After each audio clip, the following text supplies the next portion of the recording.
She wanted to ruin my wedding so badly, she dialed 911. But what she didn't know was that the bride she was reporting was a police chief of this very town. Most brides fear rain clouds, missing flowers, or a late groom.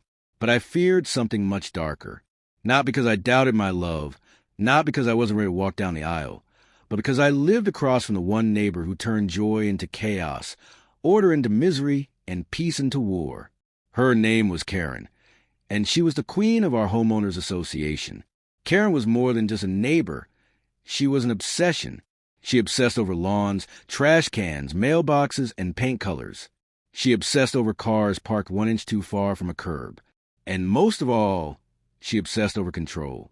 The HOA was her empire, and every house in the neighborhood was a kingdom she believed she ruled. She wasn't elected. She wasn't chosen. She simply inserted herself into power, barking orders, filing complaints, and threatening fines until people gave up fighting back. Most did, but not me. So when I announced I was having my wedding in my backyard, Karen didn't see it as a celebration. She saw it as an act of rebellion. She saw it as a direct challenge to her throne.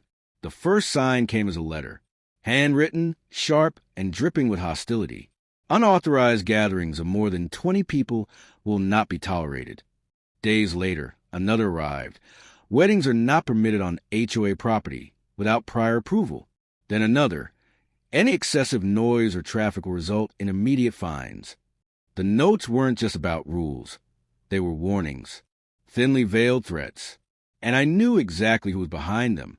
Still, I ignored her, because this wasn't about her. This was about me, my future husband, my family, and my vows. I wanted a backyard wedding for a reason. I wanted simplicity, intimacy, and the comfort of celebrating at home. I thought, why should a neighbor have the power to steal that from me? But Karen wasn't the type to give up. In the weeks leading to the wedding, she escalated.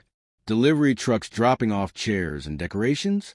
She photographed them, shaking her head as though evidence was building for a trial.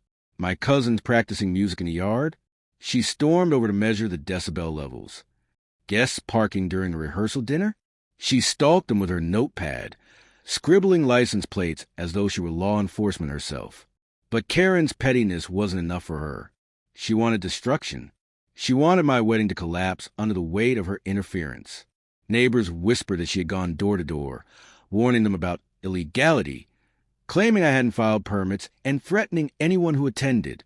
Some even said she was preparing to fine me for unauthorized decorations.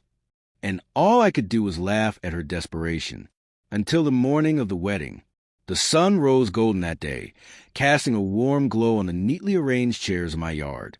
The flowers were vibrant, the arch was decorated, and everything looked picture perfect.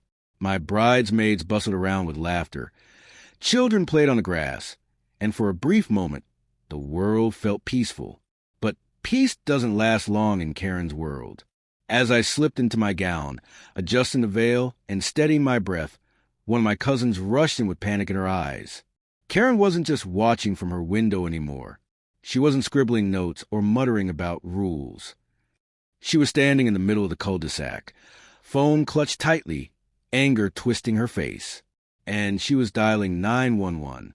The audacity of it almost felt surreal. To her, my wedding was an event. It was a crime. To her, laughter was a violation. To her, joy was disorder. And in her mind, the only solution was police intervention. But here's the delicious irony. Karen had no idea who she was calling the police on. She thought she was summoning officers to break up a wedding, to issue citations, maybe even to clear out the yard. She didn't know that the very bride standing under that arch, moments from saying her vows, was the chief of police. Me. In that instant, I realized this day would be remembered not just for love, not just for promises, but for battle. Karen wanted to weaponize the law against me. She wanted flashing lights, sirens, and chaos. But what she didn't realize was that she had just picked a fight with the one person who embodied the law in this town. I didn't panic. I didn't flinch. I breathed deeply, reminding myself that this was still my day.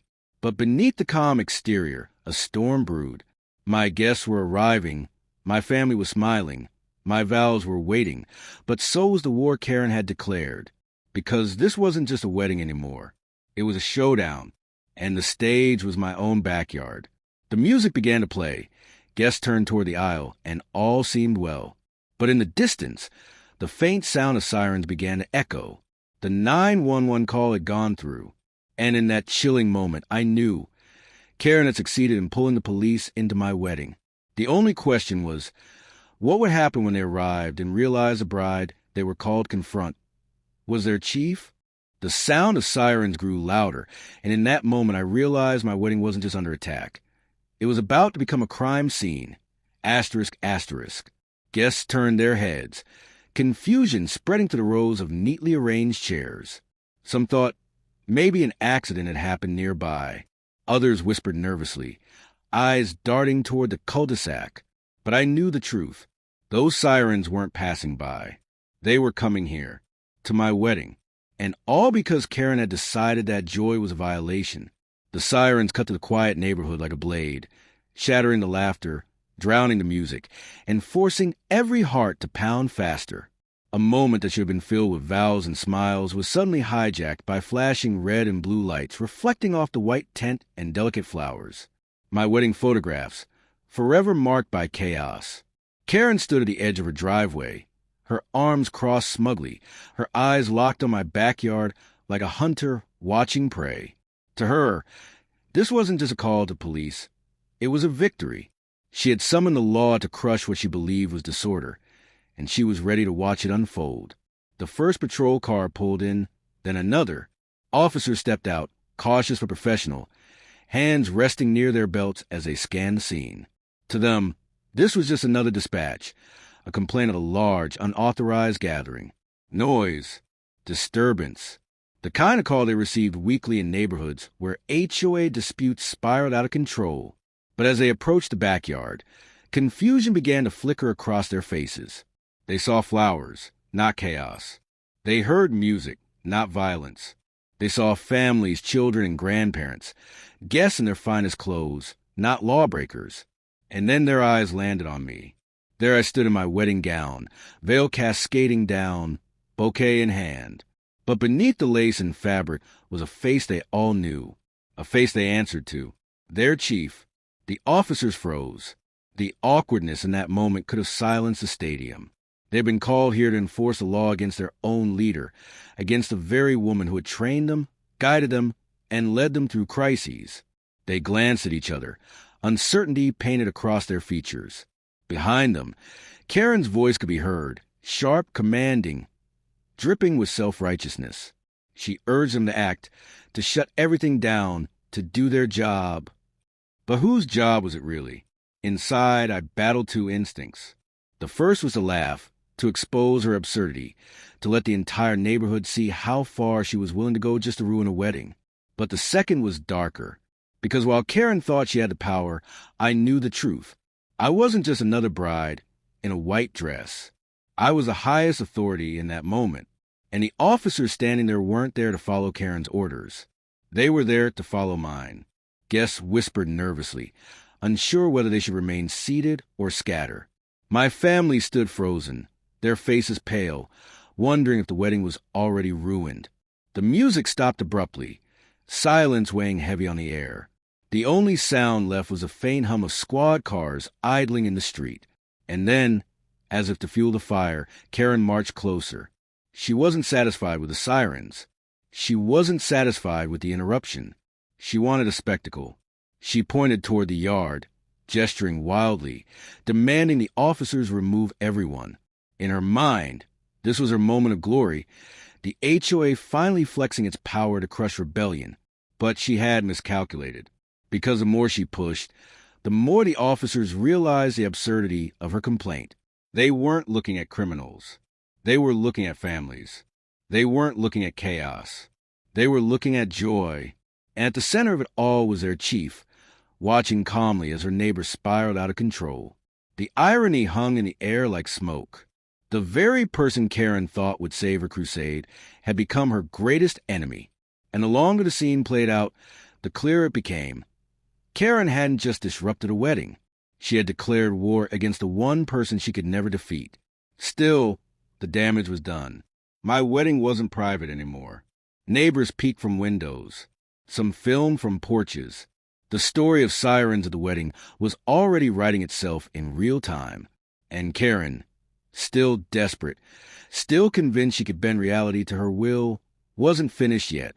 Because when she realized the police weren't shutting the ceremony down, she escalated again.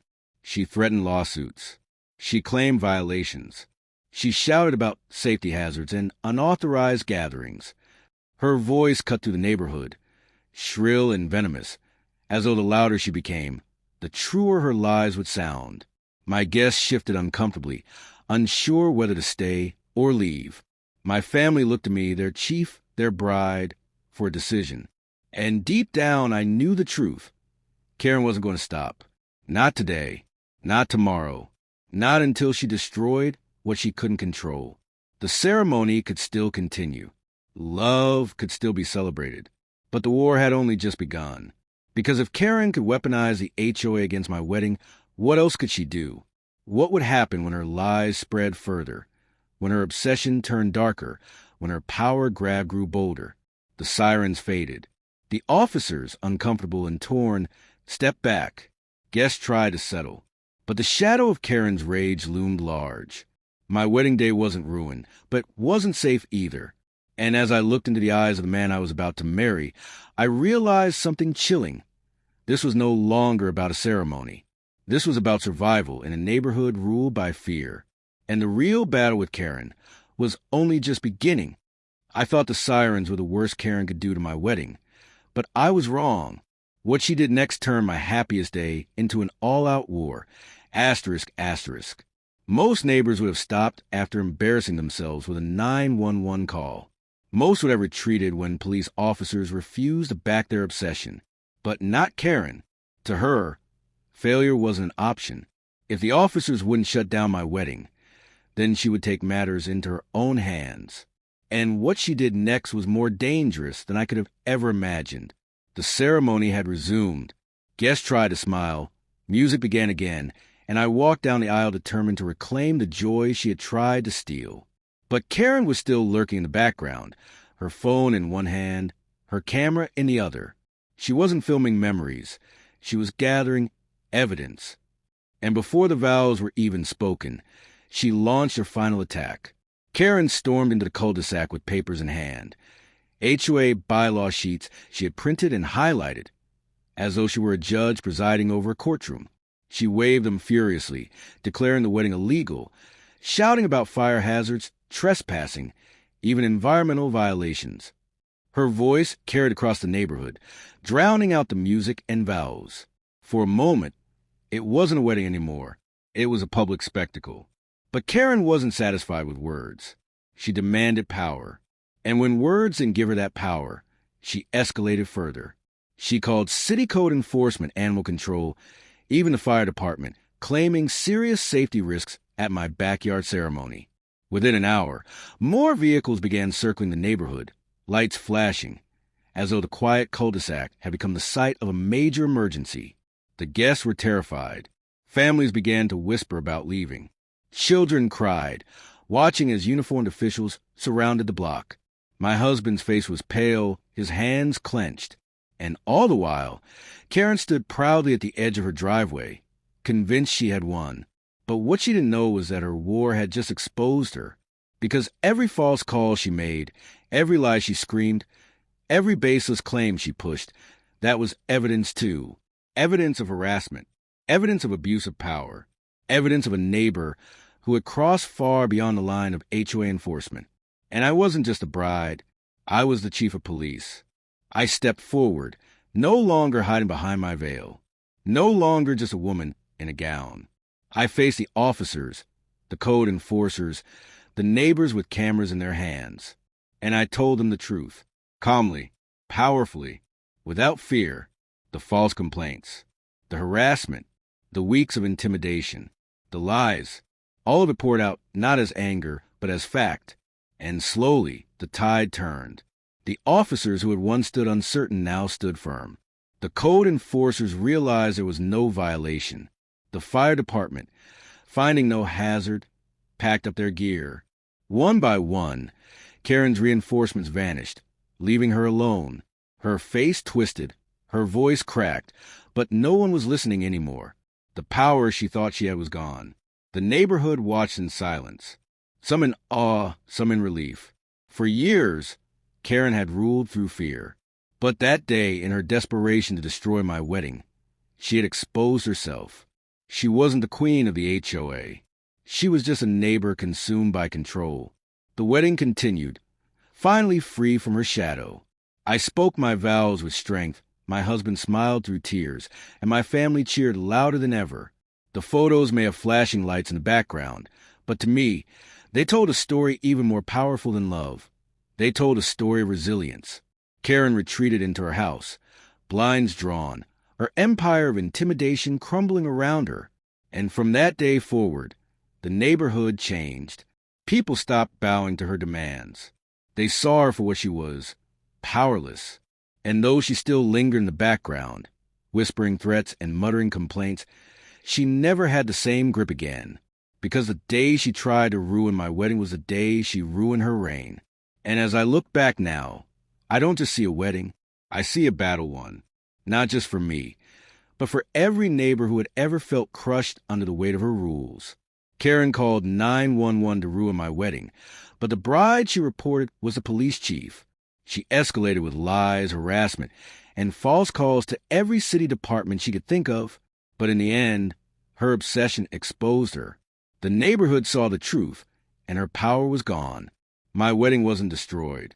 It became stronger, because no matter how far she went, love and truth won in the end.